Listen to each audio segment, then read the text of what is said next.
owe Nakawa tugenda kufaafagana naye olutalo olangiriddwa wano 2 mu bbanga 3 ku nnyama tegedde 2 mu bbanga 3 ku nnyama tetugenda ku bino ebintu tebikyalimu Bugundi akola bulungi ate Ssemujju naye bamunyeenya okiwulidde kakati lwaki bo tebanyenyezebwa tunoonya buyinza ng'abalala bonna babunoonya n'olw'ensonga eyo ssebo onaliwo Rwamitti kankuweeyo mu budakiika bwange obutonotono okuba omubala obuuze ne ku bantu bano katini ate tweyongereyo.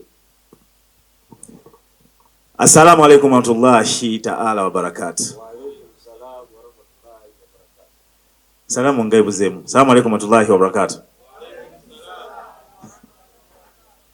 Rwamitti oye. Rwamitti oye. Owekitiibwa Munyago oye. Sinziggu oye. Ra. Ebintu bino byonna nga bitandika bibeera n'ensibuko yaabyo.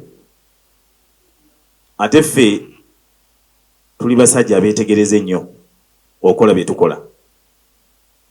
Abatumanya bulungi abatufollowinga mukimanyi bulungi nti ebbanga lyonna omulimu gwange gubadde gumu wa mawulire.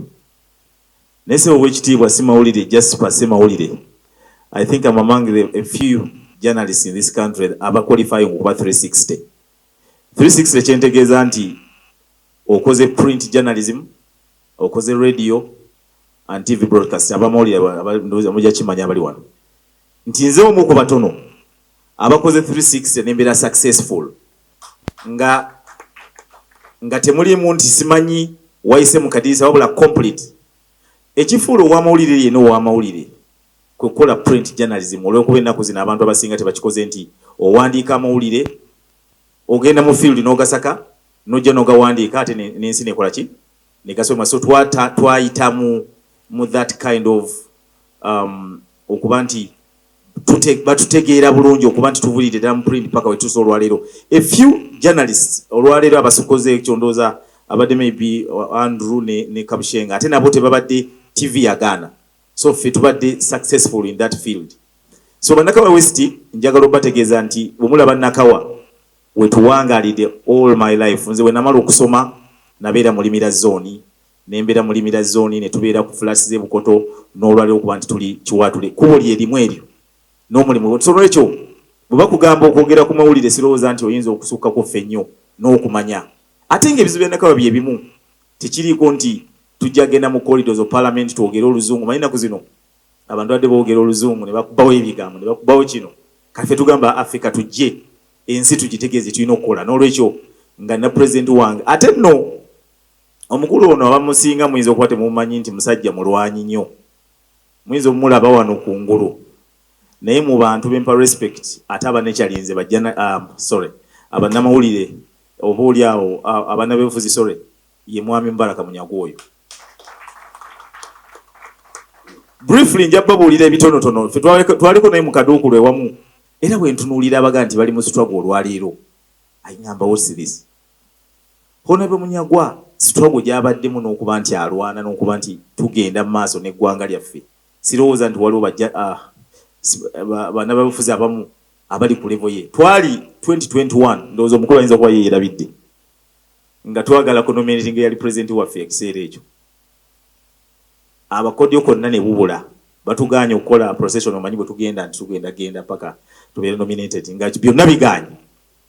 Tuli awo twekalakasa wano na wali Mwai Munyago yajja ne idea eyatwala then yali president candidate waffe ne tumugjawo ne tumutwala nga tulina omulaga ensi nenga teemu neevaamu era kyali kya mukulu oyo nti bye yakola byonna bwali bukodyo bwe. So nina okukkiriza nti we tuli watuufu n'eggwanga tutwala mu maaso.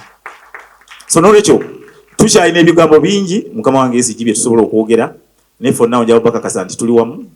This is the winning team and I can assure you ffe enjeru ffe tugirina oba oyagala oba toyagala ate nga tugitwala mu maaso. Sebo neyanziza. Kale oyo ye musajja waffe omubaka waffe owekitiibwa Mairos Rwamitti agenda otusibuukulira omuntu aliyo mu Nakawa West. ajja zigwamu embi asaaga. Kakakonvoyi tugenda kamusuuza naye ategeere.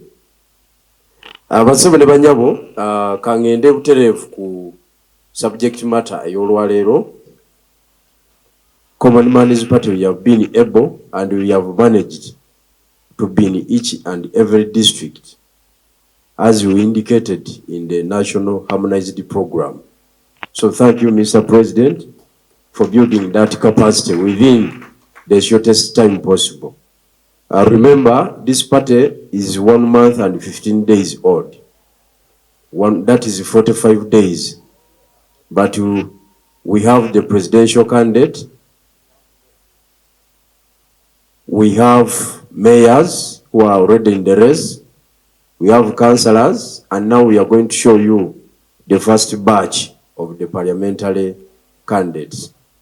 Next week, Saturday this week, we shall be in Mbarara City, unveiling the second batch, especially from the Western Uganda, all districts of Western Uganda. And then on Monday, we shall be in Arua City, unveiling the last batch of parliamentary candidates from Northern Uganda. Therefore, today we are unveiling Central and other neighboring districts. Thank you very much. Mr. President, I also want to appreciate the efforts you have put in to maintain the campaign moving. It is not easy to maintain the campaign. You remember very well the costs in the field. Our counterparts, those of Yellow, they use 2 billion per hour. 2 billion per hour. Other counterpart colleagues, those of Makere Kavle, they use between 350 to 500 per day. And those of Najana Kumbi, they use between 100 and 200 million per day. Common Man's Party, we are also struggling to maintain the pace. It is not easy. I will not unveil, I will not show you the amount we are using, but I'm telling you, we have managed to move. And whenever you see the president moving, just know that there are some costs which we have incurred. We'd like to thank our coordinators on the ground who have been able to secure venues and coordinate with the local authorities such that we have a successful activities. However much we have been interrupted by the police, you know the indisciplined police officers. There are some police officers who think that if Museveni goes away, they are also going to lose their jobs. There's an officer in Palisa, she's called Namara, very cantankerous and indisciplined police officer. And Namara, wherever you are, I am telling you, for sure, if we take power, you don't have a job because you don't qualify to be a police officer. A police officer reason is out. Yes, a police officer listens. But a police officer who talks like an askari, we talk up. Yeah? Omekata. That is not a trained police officer. So, Mr. President, I think, being that you have been branded, that you are the coming back of Idi Amin, then I am the Maria Mungu. So we shall effect those orders with immediate effect. And then lastly, I want to appreciate the President's message in the field. So far, we are the only party with a manifesto in the field. Oh yeah. Oh yeah. Oh yeah.